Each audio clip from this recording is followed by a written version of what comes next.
Agora, eu quero compartilhar com vocês a nossa última chave profética dessa lista de 8 chaves que vão te ajudar a desbloquear as revelações por trás do livro do Apocalipse. E a nossa oitava chave profética que eu quero compartilhar agora é sobre o último êxodo. Exatamente.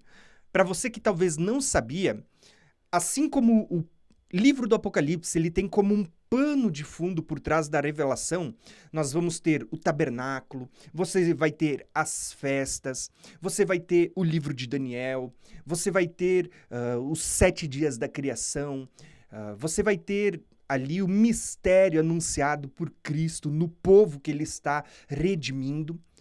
Uma outra camada que você vai ter por trás do livro do Apocalipse é o último êxodo. Tá? Assim como você vê lá nas festas o dia da expiação acontecendo no livro do Apocalipse, você está vendo também ali como se fosse um último êxodo acontecendo. Então, esta é a oitava chave profética que eu quero compartilhar com vocês hoje, de uma maneira bem resumida, visto que a gente está trazendo em uma só aula muitos assuntos. Quando a gente olha para o Êxodo, a gente tem basicamente um mapa mental que eu montei aqui para vocês, onde a gente tem 2 linhas do tempo. Talvez você vai dizer, nossa, mas que confuso, Thiago. Não, não é confuso, irmãos. É só você prestar atenção que na mesma história, na mesma linha do tempo, Deus está contando 2 vezes a história. Então, basicamente, eu coloquei aqui nesse mapa para vocês.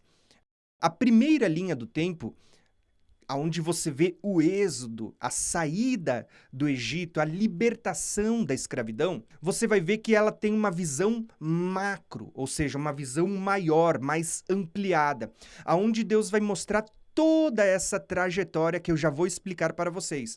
Nessa visão macro da história, você vai ver que ela vai falar desde a saída do Egito, os 40 anos que o povo passou no deserto até entrar na Terra Prometida. Então você vê que tem uma linha do tempo bem longa, e esses 40 anos, como eu já vou explicar para vocês, em que o povo passou no deserto, ele está apontando para os 2 milênios, desde a primeira vinda de Cristo até a sua segunda vinda, onde ele virá e se manifestará com poder e grande glória. Então veja que é como se a história do Êxodo ela estivesse apontando para esses 2000 anos entre a primeira vinda de Cristo e a segunda vinda de Cristo. Então essa é a visão macro. Mas quando você olha para a mesma história do Êxodo, para a mesma linha do tempo, Deus ele parece estar contando uma segunda história do Êxodo, agora, não de maneira espiritual, falando de quando Deus nos libertou desse mundo, quando nos convertemos, quando passamos a crer em Cristo, mas Deus também vai contar uma segunda história, só que agora de uma forma micro, ou seja, resumida, apontando para o tempo do fim. Então eu coloquei aqui, ó, uma linha do tempo que ela fala de uma visão macro da história do Êxodo, apontando para 2000 anos de história. Mas eu coloquei aqui em cima também uma segunda visão, que é a visão que eu gosto de chamar de uma visão micro da história, onde ela aponta apenas como se fosse uma lupa para o tempo do fim, para o livro do Apocalipse e para o momento em que Deus vai tirar esse povo do mundo para se encontrar com ele. Então eu vou tentar explicar para vocês de uma maneira bem resumida na aula de hoje, porque daqui um tempo eu vou compartilhar com vocês, muito provavelmente no início do ano, algumas aulas sobre o último êxodo e como isso está ligado com o livro do Apocalipse. Então a aula de hoje ela é apenas uma introdução, apenas um comentário breve sobre esse assunto tão amplo nas Escrituras. Então olha só como interessante. Quando a gente olha para a primeira história, que eu gosto de chamar de o êxodo, mas numa visão macro da história, numa visão ampliada, né? Nós temos aqui, ó, na linha de baixo, uma história do êxodo. Olha só que interessante. Deus, ele vai chamar Abraão e vai fazer promessas a Abraão. E Deus, ele revela a Abraão, dizendo, olha, Abraão, eu vou te dar uma descendência como a areia da praia e uma descendência como as estrelas do céu. Mas tem um detalhe. eles serão escravos durante 400 anos e quando chegar esse tempo, eu vou libertá-los. Então, quando chega agora nos dias de Moisés, está se cumprindo aquilo que Deus havia falado para Abraão. A Bíblia diz que o povo, quando foi para o Egito, ele se multiplicou como a areia do mar. Então, quando eles estão agora no Egito, Deus vai levantar um libertador. Lá na sarça, Deus levanta Moisés como um libertador. Nessa primeira figura do Êxodo que eu estou apresentando para vocês, nessa visão macro, Moisés, ele é uma figura de Cristo. Então eu coloquei alinhado aqui, ó, Moisés e Cristo. Moisés, quando ele é levantado por Deus, ele é uma figura do próprio Cristo que Deus vai enviar para libertar a cada um de nós desse mundo pecaminoso. Então, o Egito, onde o povo estava, é uma figura do mundo, e Moisés, que é o libertador que Deus levanta, é uma figura de Cristo. Inclusive, o próprio Moisés, ele diz, olha, depois de mim, Deus vai levantar outro profeta como eu, e a ele vocês devem escutar. É interessante que, quando Jesus se manifesta, ele é precedido por João Batista, e muitos perguntam para João Batista, tu és o Elias? Não. Tu és o Cristo? Não. Tu és o profeta que haveria de vir? Ou seja, eles estavam perguntando, tu é o profeta que Moisés prometeu? João Batista diz, não, eu sou a voz do que clama no deserto, eu estou preparando o caminho para ele. Então vem Jesus, e quando Jesus vem, lá no Monte da Transfiguração, o próprio Deus vai dar testemunho dizendo, este é o meu filho amado, em quem eu tenho prazer, a ele vocês devem ouvir. Lembra que Moisés tinha dito, Deus vai levantar outro profeta como eu, a eles vocês devem ouvir? Jesus é esse outro profeta que está tipificado em Moisés. Então, Moisés, o libertador que Deus levanta para tirar o povo do Egito, é uma figura de Cristo que está nos libertando desse mundo. Só que é interessante porque nos dias de Moisés, você vai ver que tinha um opressor. Quem era o opressor? Era o faraó. Nos dias de Moisés, nesta linha do tempo que eu estou compartilhando com vocês, é como se o faraó, que era o rei do Egito, ele fosse uma figura de Satanás, que é chamado também de o príncipe desse mundo, né? A Bíblia diz que o mundo jaz no maligno, ou seja, quem governa esse mundo hoje é Satanás. Então é como se o faraó ali fosse uma figura de Satanás que oprime o povo. Só que Deus vai levantar Moisés, vai ungir ele com poder e ele vai fazer muitos sinais e prodígios. Da mesma forma como Cristo, ele vem como homem, vai ser ungido com o Espírito Santo, vai fazer muitos sinais e prodígios e por meio disso ele vai implantar o reino para que nós possamos receber uma mensagem de sair desse Egito, desse mundo, da escravidão do pecado, para a liberdade para o qual ele está nos chamando. Quando Cristo vem, ele agora vai nos libertar deste Egito, que é o mundo, e ele vai nos conduzir a um monte. Detalhe, Moisés, quando tira o povo do Egito, ele conduz até o Monte Sinai. Cristo, ele vai nos conduzir até o Monte Sião. Então, nós temos aqui uma figura. O detalhe é que quando Moisés conduz o povo até o Monte Sinai, Cristo nos conduz até o Monte Sião, você vai ver que existe aqui um paralelo muito interessante. Moisés, ele celebra a Páscoa na saída do Egito, onde um cordeiro é sacrificado, até coloquei uma imagem aqui em cima, que aponta para Cristo, Cordeiro de Deus que tiraria o pecado do mundo. E quando Moisés, ele sai, desde o dia que ele saiu do Egito e ele foi até o Monte Sinai, para quem conhece a Bíblia, sabe que existe uma contagem de dias que vai dar exatamente 50. Ou seja, quando Moisés chega no Monte Sinai, ele prepara o povo e ao terceiro dia Deus se manifesta no Monte Sinai. Você vê ali coluna de fogo, coluna de fumaça, relâmpagos, vozes, trovões, som de trombeta. Ali nós temos o primeiro Pentecostes no Monte Sinai. Olha que tremenda essa revelação. O que acontece? Quando Cristo nos liberta desse mundo, ele vai nos conduzir para o Pentecostes, que também aconteceu 50 dias depois, quando a gente olha para a primeira vinda de Cristo. O interessante é que quando a gente olha para Cristo, nós vamos ver o mesmo paralelo. Moisés celebrou a Páscoa, 50 dias depois eles estavam lá no Monte Sinai, onde eles tiveram o primeiro Pentecostes. E detalhe, Deus ainda vai dar a lei para Moisés agora. Deus vai selar ali no Monte Sinai a primeira aliança. Olha quanta revelação. Quando Cristo vem na sua primeira vinda, nós vamos ver todo esse paralelismo. Cristo vai vir ungido com o poder do Espírito Santo como um libertador enviado por Deus para nos libertar da escravidão desse mundo. E Cristo vai nos conduzir até o monte, mas não o Monte Sinai, o Monte Sião. A Bíblia diz que nós temos se achegados ao Monte Sião, a congregação dos santos. Então, Cristo nos conduz até o Monte Sião, aonde também somos inseridos no Pentecostes. Lembra que depois da Páscoa, quando Cristo morreu como cordeiro, esteve morto por 3 dias, no terceiro dia ressuscitou, sendo a primícia dos que dormem. Agora, 50 dias depois, vai ser celebrado o Pentecostes, onde o Espírito de Deus é derramado sobre toda a igreja. Olha que interessante, irmãos, porque nós temos uma figura do Êxodo, lá da saída do Egito, apontando para a primeira vinda de Cristo. Então, quando Cristo se manifesta, ele nos conduz ao Pentecostes, ele sela uma nova aliança. Moisés selou a primeira aliança no Sinai, Cristo sela a nova aliança agora no Monte Sião. E nós vamos ser inseridos numa nova aliança por meio do sangue de Cristo. Também com todos os direitos que houve lá no Monte Sinai. No Monte Sinai, houve colunas de fogo. No Monte Sião, lembra que o Pentecostes aconteceu no Monte Sião?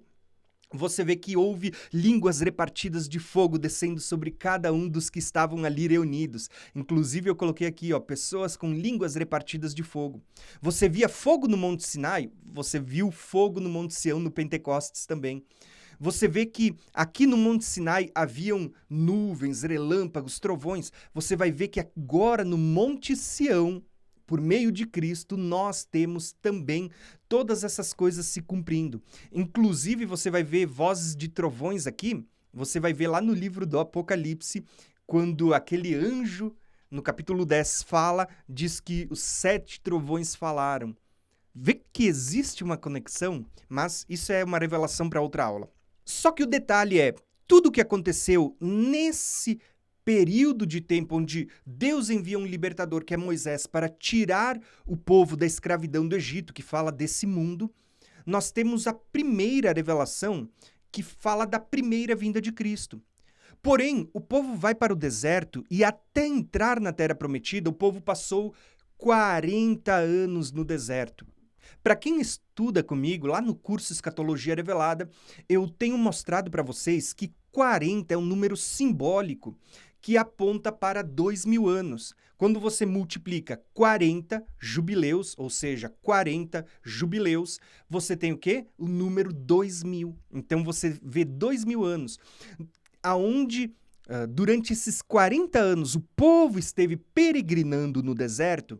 Você vai ver que é como se a igreja agora, desde a primeira vinda de Cristo até a segunda vinda de Cristo, está peregrinando nesse mundo. Somos como peregrinos e estrangeiros nesse mundo, porque a nossa pátria é celestial. A gente aguarda a promessa dessa terra prometida, desse descanso, até se completar os 40 anos, ou profeticamente 2000 anos, para que aconteça a segunda vinda de Cristo. O que é interessante?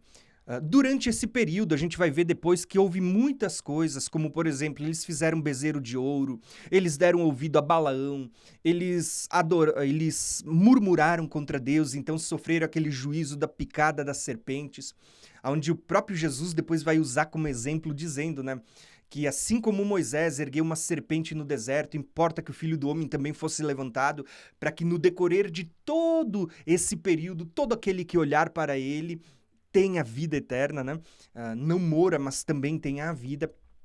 Então você vê que durante esses 40 anos no deserto, muitos pereceram. Mesmo Deus tendo tirado do Egito, muitos pereceram e não entraram no descanso por causa da incredulidade, por causa da dureza de coração, por causa da murmuração.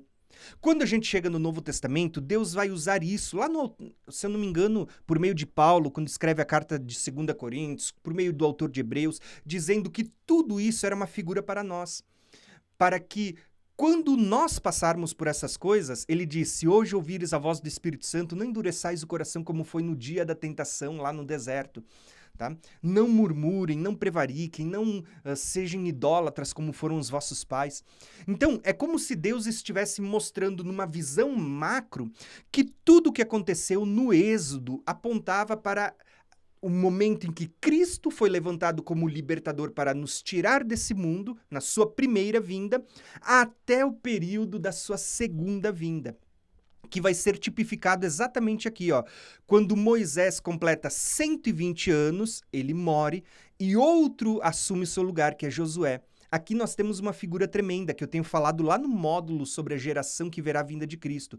Porque os 120 anos de Moisés aponta para 6.000 anos, 120 jubileus é igual a 6.000 anos. Quando se completa 120 anos de Moisés, ele morre, outro assume o seu lugar, que é Josué. Tanto Moisés, que era a figura de um libertador, e Deus está dizendo que levantaria outro igual a Moisés, que era Cristo, como Josué, a palavra Josué, Yehoshua, Josué em hebraico é o mesmo que Jesus em grego, ou seja, Josué e Jesus é o mesmo nome. Então é como se ele mostrasse agora que Moisés como sendo a revelação de Cristo na primeira vinda, e Josué é uma visão de Cristo na segunda vinda. Perceberam? Então Josué agora vai introduzir a arca na terra prometida e vai introduzir junto com ele todo o povo. E aí você vê uma figura muito tremenda, porque o que você vê aqui nessa figura, nessa revelação da história na versão macro, na versão estendida. Você vê que para eles entrarem no descanso na terra prometida, o Rio Jordão está se abrindo.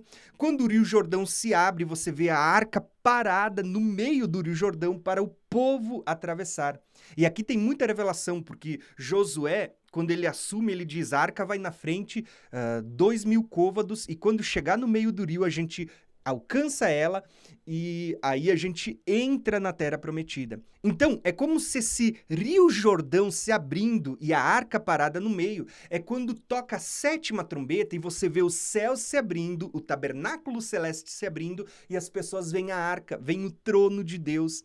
E quando toca a 7ª trombeta, você vê que o céu está se abrindo e não é só a arca que está sendo vista, porque está alinhado com o 6º selo, como eu já falei no decorrer dessa aula para vocês, onde você vê lá no 6º e 7º selo, as pessoas se escondendo nas cavernas porque elas estão vendo o trono de Deus e a ira do Cordeiro. O que é o trono de Deus? Era essa arca que está entrando quando ela cruza o rio. E esse Rio Jordão se abrindo, ele é justamente uma figura do céu se recolhendo como pergaminho, o céu sendo trocado como vestes velhas, os poderes do céu sendo abalados. Ele está se abrindo para Cristo descer e a igreja subir para se encontrar com ele nas nuvens.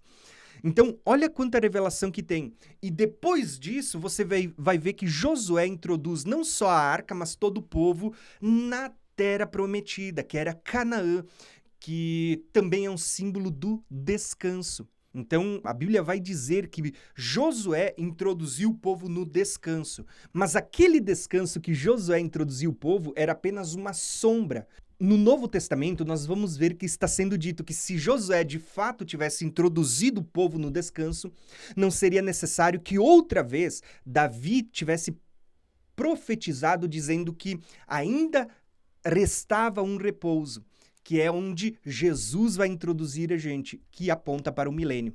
Então você vê que até agora existe uma história macro sendo contada aqui, que é essa história aqui, ó, do Êxodo, mas na versão estendida, e que aponta de uma forma espiritual para a primeira vinda de Cristo e para a segunda vinda de Cristo, onde Cristo está nos libertando deste mundo que é simbolizado no Egito. Quando ele nos liberta desse mundo, ele nos liberta da opressão do faraó, que é uma figura de Satanás, e nos conduz agora ao Monte Sião, aonde vamos ser selados com o Espírito Santo. Diferente de Moisés, onde a lei foi parar em 2 tábuas de pedra, você vai ver que agora, por meio de Cristo, não no Monte Sinai, mas no Monte Sião, a lei, por meio do Espírito Santo, vai parar na nossa mente e no nosso coração. Olha quanta revelação que você tem nesse Êxodo, versão estendida que a gente está vendo agora, né? Porém, o que eu quero compartilhar com vocês é que, diferente desse Êxodo, versão estendida, que fala de um período de peregrinação de 40 anos no deserto, ou seja, de 2000 anos que a gente está peregrinando nesse mundo, desde que fomos libertos do Egito, na primeira vinda de Cristo, até a entrada na Terra Prometida, diferente dessa versão estendida, no livro do Apocalipse você vai ver também uma versão micro dessa história, que é essa parte de cima que eu assinalei aqui. Você vai ver que está sendo contado também uma versão do Êxodo, porém nesta versão você vai ver que você tem uma visão micro da história, que ela aponta apenas para o tempo do fim, que ela vai desde Abraão até a chegada de Moisés no Monte Sinai. Deus parece que ele conta uma história mais estendida, mas ele conta uma versão resumida, agora apontando para o que vai acontecer no livro do Apocalipse, nos últimos dias. Então eu quero apresentar para vocês essa última versão e a gente encerra a aula por hoje. Presta atenção que interessante. Quando Deus fala para Abraão, ele diz assim que a sua descendência seria escrava em terra estrangeira por 400 anos. Para quem já acompanha comigo os estudos, sabe da revelação profética por trás desses números. Quando você multiplica 400 anos por 360 dias, você tem o número 144 mil. Olha a primeira revelação aqui, ó, 144 mil. No Apocalipse, você não vai encontrar ali os 144 mil selados também. Só que você vai perceber muito mais do que isso. Ou seja, é como se esse período, desde que Deus faz a promessa a Abraão, até Deus levantar um libertador, até Deus levantar alguém para tirar o povo do Egito, se passaram ali 6 milênios. Por que 6 milênios? Já vou falar para vocês. Quando a gente estuda os 7 dias da criação, lembra que é uma chave para desbloquear o livro do Apocalipse, você vai fazer um cálculo. Você pega 6 dias, olha só que interessante, 6 dias, a Bíblia diz 6 dias trabalharás, o 7º é descanso. Então você pega 6 dias, cada dia tem 24 horas, você multiplica 6 dias por 24 horas, você tem o número 144. Mas quando você olha para 6 dias, eles são equivalentes a 6 milênios, então você multiplica por 1000. Então 144 multiplicado por 1000, você tem o número 144 mil.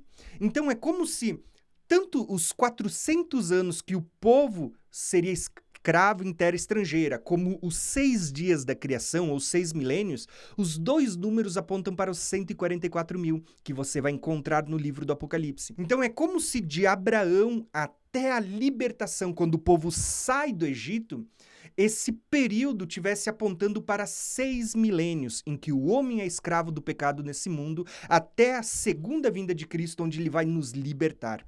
Porém, quando estiver chegando no final desses 400 anos, ou seja, no final desses 6 milênios, não confunda com a história de baixo. Agora nós estamos contando outra história que está apontando para o tempo do fim e você vai ver que as figuras vão mudar.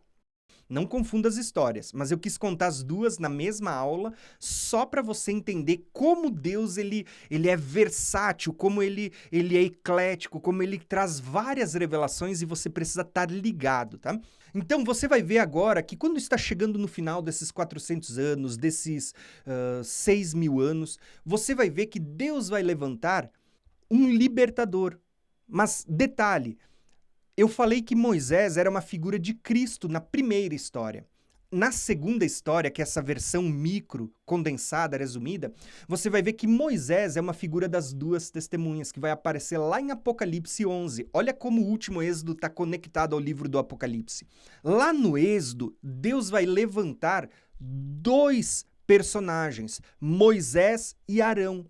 O que Moisés e Arão são? São figura das duas testemunhas que Deus vai levantar no tempo do fim. E nos dias que Moisés e Arão, eles vão libertar o povo, eles vão se direcionar a um homem que era o faraó.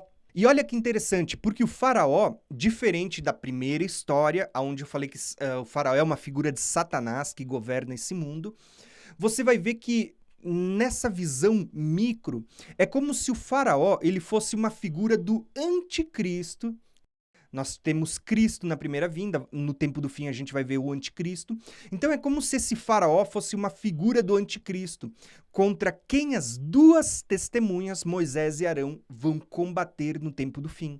Só que essas duas testemunhas que Deus vai levantar com poder, lá em Apocalipse 11, que tem ali poder para transformar água em sangue, fazer quantas pragas quiserem, elas vão agir durante 1260 dias. Ou seja, olha como Deus está dando conexões aqui do Êxodo, onde Deus levanta dois homens, Moisés e Arão. Ele conecta com Apocalipse 11, onde você vê duas testemunhas, e que tem poder de transformar água em sangue, assim como foi com Moisés e Arão. Porque Moisés transformava água em sangue, mas você vai ver que Arão também, porque era Arão que levava o cajado de Moisés e tocava na água, né? Porque Deus vai levantar duas testemunhas. E Deus também vai dar um sinal nesse tempo de libertação. Qual é o sinal? Ele vai falar daqueles que estão marcados pelo sangue do Cordeiro. Então, você vai ver que quando eles estão saindo do Egito, você vai ver que eles marcam os umbrais da porta com o sangue do Cordeiro. Quando você vai para o livro do Apocalipse, você vai ver exatamente isso. O Cordeiro, que foi morto desde a fundação do mundo, o livro da vida do Cordeiro, você vai ver o Cordeiro que está sentado no trono. Você percebe que em todo momento está sendo falado lá no livro do Apocalipse sobre esse Cordeiro que foi morto aqui na Páscoa, na saída do Egito. E é interessante que esse cordeiro é uma alusão que aponta, né? Quem são aqueles que vieram da grande tribulação? São aqueles que lavaram as suas vestes e alvejaram no sangue do cordeiro. Olha quanta revelação que a gente tem que está conectando o livro do Apocalipse com o primeiro Êxodo. Por quê? Você vai ver que tudo que aconteceu no primeiro Êxodo vai acontecer no último Êxodo que está no livro do Apocalipse. E é interessante que em meio a todos esses eventos, vai chegar um momento em que Deus agora vai dizer para o povo, saia do Egito, saia do Egito. É interessante porque no livro do Apocalipse, Deus está dizendo, sai dela, povo meu, se referindo à Babilônia. Mas quando você vai para os profetas, você vai ver que há uma comparação entre a saída do Egito com a saída da grande Babilônia nos profetas. Então você vê que existe ali uma grande conexão entre Egito e Babilônia quando Deus está dizendo, sai deles, povo meu. Deus estava chamando o povo para fora do Egito em direção ao deserto. Você vai ver que no Apocalipse isso também vai acontecer na metade da semana, quando Deus pega a mulher com asas de águia e leva para o deserto para sustentá-las durante 1260 dias. Então olha que interessante. Durante 1260 dias, você tem as duas testemunhas pregando, fazendo sinais, prodígios, milagres. Mas depois, durante mais 1260 dias, você tem a mulher sendo levada para o deserto. Ou seja, é como se você tivesse o período que as duas testemunhas estavam fazendo as 10 pragas no Egito, mas você tem o período também em que agora o povo está saindo do Egito e indo em direção ao deserto. Quando chega nesse período, você vai ver que agora eles chegam diante do mar. E aqui eu vou contar algumas histórias. É interessante porque quando o povo está saindo do Egito, você vai ver que o faraó envia os seus exércitos atrás. E quem que é o faraó? Ele é uma figura do anticristo, mas é uma figura de Satanás que age por meio do anticristo também. Lá em Apocalipse 12, você vai ver que quando a mulher recebe 2 asas de águia e está indo para o deserto, você vê que o dragão faz um rio correr atrás dela para tragar a mulher, mas aí a terra engole esse rio. O que é o rio? É o exército do faraó. Entende? Você vai ver que, assim como o faraó enviou o seu exército atrás do povo que estava indo para o deserto, você vai ver que no Apocalipse existe o anticristo enviando os seus exércitos para tragar o povo que está indo para os lugares ermos também, para os desertos. Só que o que é interessante, que Deus é quem vai sustentar. Porque assim como o faraó enviou o seu exército, Deus colocou uma coluna de fogo e uma coluna de nuvem, e o anjo do Senhor acompanhou o povo na saída para o deserto. E aqui eu falo para vocês, eu creio piamente que quando chegar a hora de nós sermos conduzidos para o deserto, nós também vamos ser acompanhados por aquela coluna de fogo, aquela coluna de nuvem, pelo anjo do Senhor, o Senhor estará conosco. Então você tem o povo sendo guiado por duas testemunhas, o anjo do Senhor, a coluna de fogo, que impede o exército de alcançar o povo. E assim vai ser lá na última semana, quando a mulher for para o deserto. Porque a Bíblia diz que Deus vai levar a mulher para o deserto para provar o seu coração, tá? Para provar o seu coração e também para dar sustento e provisão num lugar que Deus preparou. Então veja que tudo que está acontecendo ali é um direcionamento de Deus, essa transição. E você vê que o que está acontecendo lá no Êxodo, nessa visão mais micro, mais curta, mais resumida, é o que está acontecendo lá no livro do Apocalipse. O detalhe, olha só que interessante. Quando eles chegam para atravessar o mar, você vai ver que o mar agora vai se abrir. Tá? O que é isso, irmãos? É uma figura do céu se abrindo para a vinda de Cristo acontecer. Quando o povo passa o mar, é como se fosse a igreja sendo ressuscitada ou arrebatada para se encontrar com o Senhor no meio das nuvens. E olha que interessante, irmãos, porque a gente tem isso na visão estendida. Deus deixou a abertura do Rio Jordão para mostrar esse mesmo evento aqui nessa versão estendida do Êxodo, mas você tem uma visão resumida, onde Deus também deixou, por meio do mar se abrindo, a mesma figura. É como se tanto aqui no Êxodo, versão micro, o mar se abrindo apontasse para o céu se abrindo, e na versão macro, a versão estendida, o Jordão se abrindo é o céu se abrindo. Deus deixa a mesma figura, perceberam? Detalhe, olha que lindo isso. Esse momento é que Moisés passa o Jordão, o povo passa junto para que eles atravessem para o outro lado. E eles vão ser conduzidos até o Monte Sinai. Quando eles atravessam o mar, e nessa versão mais resumida, isso também está apontando para o céu se abrindo, a vinda de Cristo, arrebatamento, ressurreição, você vai ver que eles atravessam o mar e do outro lado eles vão cantar o cântico de Moisés. Irmãos, aonde que aparece isso? Lá no livro do Apocalipse. Lá no livro do Apocalipse você vê que os santos que foram ressuscitados ou arrebatados, eles estão diante do Monte Sião, não é mais o Monte Sinai, né? É o Monte Sião, aponta para a nova aliança, aqueles que fazem parte da nova aliança, eles estão diante do Monte Sião, e quando eles estão ali, eles estão cantando um novo cântico. E esse novo cântico é chamado de o Cântico de Moisés e o Cântico do Cordeiro. Lá no livro do Apocalipse, nós temos um link que nos conecta ao Êxodo. O Cântico de Moisés, que aparece no livro do Apocalipse, é o que é cantado quando o povo atravessa o mar. Entenderam? Olha que lindo isso. Aqueles que forem arrebatados vão aprender um novo cântico que ninguém pode conhecer. E ali você está vendo uma conexão com o Cântico de Moisés e o Cântico do Cordeiro. Aqueles que atravessaram o mar, eles cantaram junto com Moisés, dançaram como Miriam e tudo mais. Olha que linda essa conexão onde você vê esse êxodo apontando para o livro do Apocalipse também. Detalhe, olha só, quando eles atravessam o mar e Moisés ele canta, você vê que no cântico de Moisés, ele está ali inspirado pelo Espírito Santo, sendo boca do próprio Deus. O próprio Deus está falando por meio do cântico de Moisés, dizendo: veja como eu vos tirei com asas de águia lá do Egito e vos conduzi para cá. Quando você olha essa expressão asas de águia, onde aparece? Lá no livro do Apocalipse.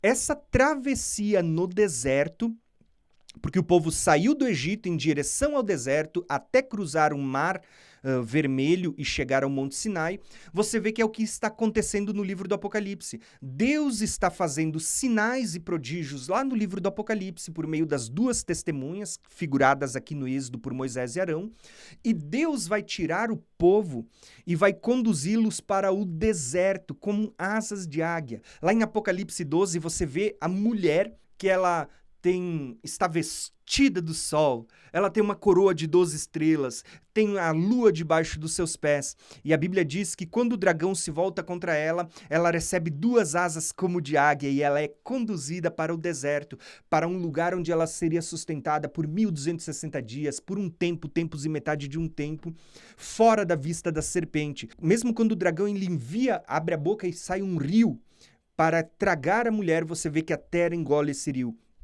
O que isso está apontando, irmãos? Quando o faraó enviou o seu exército, você vai ver que esse exército foi engolido e foi tragado no mar. Nós vamos ver que é o que está apontando lá em Apocalipse também. Mas aqui tem outro detalhe. Quando o povo atravessa o Mar Vermelho, que é uma figura da igreja sendo arrebatada, subindo aos céus que está aberto, você vai perceber que agora Deus vai voltar a tratar com o exército que estava perseguindo o povo.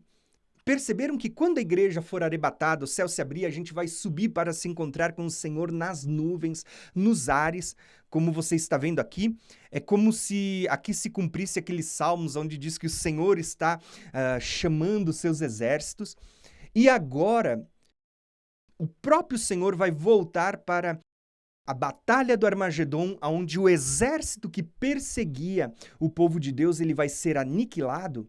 Como que Deus mostra isso? Deus mostra isto aqui por meio das ondas que estão afogando o exército do faraó. Mas no livro do Apocalipse você vai ver isso por meio da batalha do Armagedon. Aquele mesmo povo que cruzou o mar, ou seja, que cruzou o céu e que subiu para se encontrar com o Senhor nas nuvens, agora vai voltar com ele para a peleja do grande dia. A batalha contra os reis da terra que se ajuntam aqui para pelejar contra aquele que está vindo sobre as nuvens. Então, até aqui eu fiz um apanhado geral. Como o livro do Apocalipse termina? Você vê que o povo, no Êxodo, ele foi conduzido até o Monte Sinai, aonde lá Moisés conduz o povo para ver a glória de Deus. Ali muitos temeram, né, e não quiseram ouvir Deus, sentiram temor. Mas você vai ver que nós vamos ser conduzidos diante do Senhor, não mais no Monte Sinai, mas no Monte Sião. A Bíblia diz, nós temos se achegado ao Monte Sião, a congregação dos santos, a igreja do Deus vivo. Irmãos, nós vamos chegar ao Monte Sião. E aí você vai conectar isso com as mais diversas profecias que estão em Isaías, em Jeremias, em Ezequiel, que você vai ver naquele livro de Daniel, aquela pedra que vem, desfaz os reinos desse mundo e ela se torna um grande monte. Você vai para o livro do Apocalipse e você vai ver os 144 no Monte Sião. Você vai ver a Nova Jerusalém, né? Quando João ele é levado a um alto monte, ele vê a Nova Jerusalém descendo sobre a terra. Então você vê que existem muitas conexões. Inclusive, quando o povo chega aqui no Monte Sinai, você vai ver que Deus vai dar um tabernáculo para Moisés, para que Deus pudesse habitar no meio do povo. E aí você tem as 12 tribos, né? Você tem Deus habitando no meio do povo. O que você vai ver lá no livro do Apocalipse? Você vai ver a Nova Jerusalém, que tem ali 12 portas com o nome das 12 tribos, e a Nova Jerusalém é chamada de o tabernáculo de Deus entre os homens, Deus habitando no meio do seu povo. Então você consegue perceber quantas revelações que você encontra só nessa história do último Êxodo? Então, o que eu quero mostrar para vocês? Que o Êxodo, ele é uma chave profética que você precisa conhecer para entender o que está sendo revelado no livro do Apocalipse. O livro do Apocalipse, ele tem diversas camadas de revelação. Então, irmãos, você precisa entender que tudo que está sendo revelado no Êxodo é uma figura que vai estar apontando para o tempo do fim também, lá no livro do Apocalipse. Inclusive, uma última revelação, só para você ver quantos acréscimos tem. Aqui eu não estou nem listando, eu estou só citando conforme vem à mente. Você lembra que quando o povo sai do Egito e ele é conduzido até o Monte Sinai, ele é acompanhado pelo anjo do Senhor e ali você vê uma coluna de nuvem durante o dia e uma coluna de fogo à noite? Quando você vai para Apocalipse capítulo 10, você vê lá um anjo que ele está envolto em nuvens e ele tem as pernas como se fossem colunas de fogo. O que está sendo apontado ali? Aquele anjo de Apocalipse 10 era o mesmo anjo do Senhor que acompanhou o povo no deserto.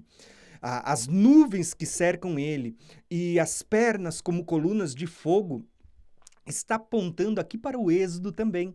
Olha quanta revelação que a gente vê lá no livro do Apocalipse.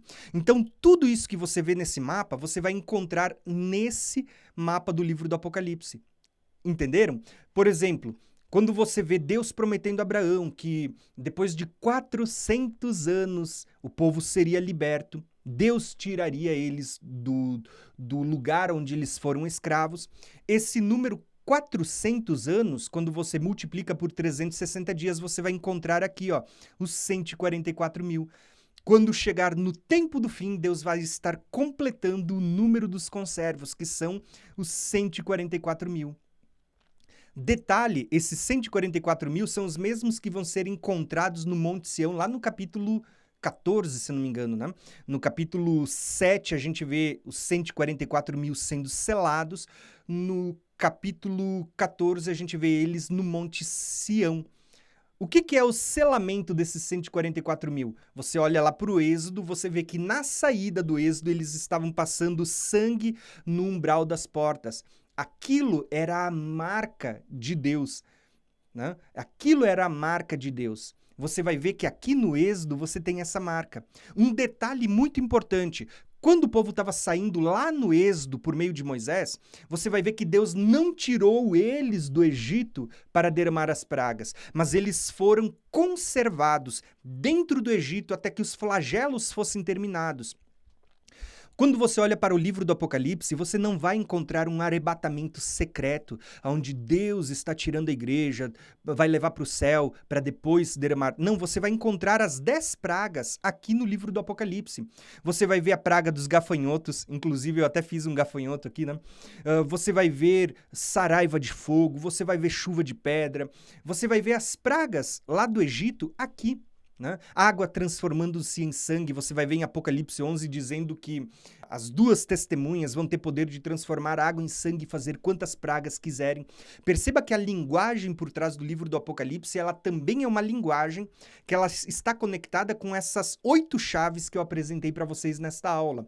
Ora, a linguagem fala de tabernáculo, ora, a linguagem aponta para as festas, ora, a linguagem está apontando para o Êxodo, ora, a linguagem está apontando para cada uma dessas chaves que eu estou apontando para vocês, para o livro de Daniel, para os 7 dias da criação. Você precisa conhecer cada uma destas coisas que eu estou apresentando hoje para vocês para entender e desbloquear todas as portas para entender o livro do Apocalipse. Olha quanta coisa tremenda, irmãos. Então, quando você olha para o Êxodo, você vê que é isso que está acontecendo. Deus não tirou o povo do Egito para derramar as pragas. Pelo contrário, Deus preservou o povo ali.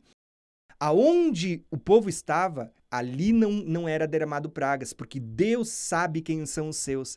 Pelo contrário, o povo, enquanto estava no Egito, ele sofreu a perseguição e a ira do faraó, não a ira de Deus, não os flagelos de Deus. A Bíblia diz, se tratando do povo, que quando eles estavam lá em Gósen, enquanto todo o resto estava em trevas, lá em Gósen havia luz, né? Enquanto a saraiva de pedra matava os animais de todos os egípcios, os animais do povo estavam sendo preservados. É isso que vai acontecer no livro do Apocalipse. Não vai ter um arrebatamento secreto, Deus não vai tirar ninguém, pelo contrário, Deus vai preservar a cada um de nós em meio à tribulação. E mesmo assim, você vai ver, o que nós vamos sofrer durante esse período é a perseguição do anticristo, não os juízos de Deus. Então eu poderia falar muita coisa para vocês aqui, fazer muitas conexões. Eu gosto muito quando eu olho para essa mulher de Apocalipse 12, porque eu vejo essa mulher recebendo 2 asas de águia para sair do sistema do Egito ali, sair desse lugar, sair da Babilônia, né? Sair dela, povo meu, e ir para o deserto. Eu vejo como se fosse a saída do Egito, quando Deus vai conduzir em direção ao Mar Vermelho e eles caminham no deserto por um período. Eu vejo tudo isso acontecendo. Quando Deus diz, eu tirei vocês com asas de águia, é o que Deus está fazendo aqui no Apocalipse. Deus está nos conduzindo para fora com asas de águia até chegarmos no Mar Vermelho, que aponta para o céu se abrindo. É só então que nós vamos chegar aqui e vamos cantar um novo cântico, que está ligado ao cântico de Moisés, ao cântico do Cordeiro e todas as revelações que a gente vai ver. Então, basicamente, irmãos, tem muita revelação. Quando o povo cruza o Mar Vermelho. Você vê agora que Deus tirou o povo atravessou, agora Deus vai tratar com o exército que está perseguindo. Deus antes estava separando o exército para que eles não alcançassem o povo por meio de uma coluna de fogo, uma coluna de nuvem. Você vai ver que no livro do Apocalipse tem esse anjo, aqui no capítulo 10, que ele tem as pernas como colunas de fogo, né? E está envolto de nuvem. Esse anjo é o anjo do Senhor, é o anjo Yud-He Vav-He. Quando a Bíblia diz anjo do Senhor, na verdade não existe o do, é anjo Senhor, entendeu? Anjo Deus. Então aqui nós estamos falando do próprio Cristo na figura do Apocalipse capítulo 10, Daniel capítulo 10 e 12, lá no deserto acompanhando Moisés, como eu tenho dito para vocês, né? Então tem muitas, mas gente, tem muitas revelações mesmo. Olha que interessante, quando o povo cruza o mar, que é uma figura do céu se abrindo e a vinda de Cristo acontecendo, quando o povo cruza o Mar Vermelho, agora, do outro lado, eles vão cantar. Aonde que a gente vê isso? Os 144 no Monte Sião cantando. O povo vai ser conduzido até o Monte Sinai para se encontrar com Deus. Nós vamos ser conduzidos ao Monte Sião. Lá no Monte Sinai, o povo vai receber um tabernáculo, porque Deus desejava habitar no meio do seu povo. Nós, quando chegarmos ao Monte Sião, a gente já chegou espiritualmente, mas a Bíblia fala disso de forma literal. Nós vamos estar no tabernáculo de Deus, que aponta para a Nova Jerusalém. O tabernáculo de Deus entre os homens. Então, irmãos, tem muitas revelações que eu queria compartilhar com vocês. Mas eu sei que esta aula ficou extremamente longa, mas eu queria entregar aqui uma aula totalmente especial para vocês, com estas 8 chaves proféticas que vão te ajudar a desbloquear o livro do Apocalipse. Quais são elas? Só para a gente encerrar essa aula e ver se você gravou tudo mesmo. A primeira chave profética que eu compartilhei com vocês está ligado à estrutura do livro do Apocalipse. Lembra, o livro do Apocalipse não é linear, ele está estruturado por camadas de revelação. Coincidentemente, também, eu separei em 8 camadas também, né? A segunda chave profética que eu compartilhei com vocês está dentro do livro do Apocalipse também, que é a mensagem codificada por trás das 7 igrejas, e como tem uma mensagem apontando para a última semana no livro do Apocalipse. A terceira chave profética que eu compartilhei com vocês está ligado ao livro de Daniel, onde eu mostrei para vocês que a mesma estrutura que Deus usa no livro de Daniel, ele está usando no livro do Apocalipse. A quarta chave profética que eu compartilhei com vocês está ligado ao tabernáculo, tá? Por quê? Porque você vai ver que Deus está usando a figura do tabernáculo que ele deu para Moisés como sendo uma figura por trás do livro do Apocalipse. Lá você vê os 7 castiçais apontando para as 7 igrejas, você vê a Arca da Aliança, que está ali em cima, né? Apontando para o trono de Deus. Você vê o altar de sacrifícios mortos debaixo do altar. Você vê um incensário com brasa sendo lançado sobre a terra. Todos esses elementos apontam para o tabernáculo. Você vê o sumo sacerdote saindo depois do dia da expiação e aspergindo 7 vezes o sangue ali no altar de sacrifício. Aponta para 7 taças. Também vimos a nossa quinta chave profética, que está ligado ao ciclo das 7 festas. Por quê? Porque você vê que, assim como o Apocalipse fala do tabernáculo, ele fala de algo que também está conectado ao tabernáculo, que são as festas. Mais especificamente, as últimas 3, que é trombetas, onde tem também uma conexão com o jubileu. Você tem expiação, que aponta para a segunda vinda de Cristo, e quando ele está voltando para fazer aquelas 7 aspersões também, expiação, o dia do perdão, e tabernáculos, que aponta para o milênio. Então você tem ali outra chave profética. A nossa sexta chave profética, que eu separei aqui, eram os 7 dias da criação. Como Deus está tratando com 6 dias de trabalho, ou que aponta para a escravidão, mas o 7º é o descanso, que é o que vai aparecer em Apocalipse 20, o milênio, tá? Onde Cristo vai reinar entre nós. Então você vê que esses 6 dias são proféticos. Por quê? 6 aponta para os 144 mil. Você pega 6 dias vezes 24 horas, você tem o número 144. Quando você transforma 6 dias em 6 mil anos, você multiplica por 1000. 144 horas vezes 1000, que é o milênio, aponta para 6.000 anos. Então você percebe que até os 144 mil selados que aparecem no livro do Apocalipse estão apontando para os 6 milênios antes de entrarmos para o milênio de Apocalipse 20? Antes da libertação, da santificação, do descanso e tudo mais. Por fim, a sétima chave que eu compartilhei com vocês foi o mistério de Cristo, que está tipificado nessa união de judeus e gentios. E você precisa conhecer isso para não fazer uma dicotomia de povos, para não dizer que Deus ele arrebatou a igreja e agora está tratando só com o povo judeu durante a grande tribulação. Não, não. Você precisa entender esse mistério de Cristo para desbloquear muitas revelações do livro do Apocalipse também. Por fim, eu gravei aqui falando sobre a oitava chave profética, onde eu abordei o último Êxodo. E isso é importante porque você vai ver que o mesmo que aconteceu lá no Êxodo com Moisés vai acontecer de novo, uma última vez, por isso, último Êxodo, aqui no livro do Apocalipse. Por quê? Você vai perceber que o que Deus está mostrando para nós é exatamente isso, que Deus estava nos libertando aqueles que são descendentes de Abraão pela fé. Os descendentes de Abraão agora estão sendo libertos do lugar onde eles foram escravos durante 400 anos, ou que aponta para 144 mil, ou que aponta para 6 milênios.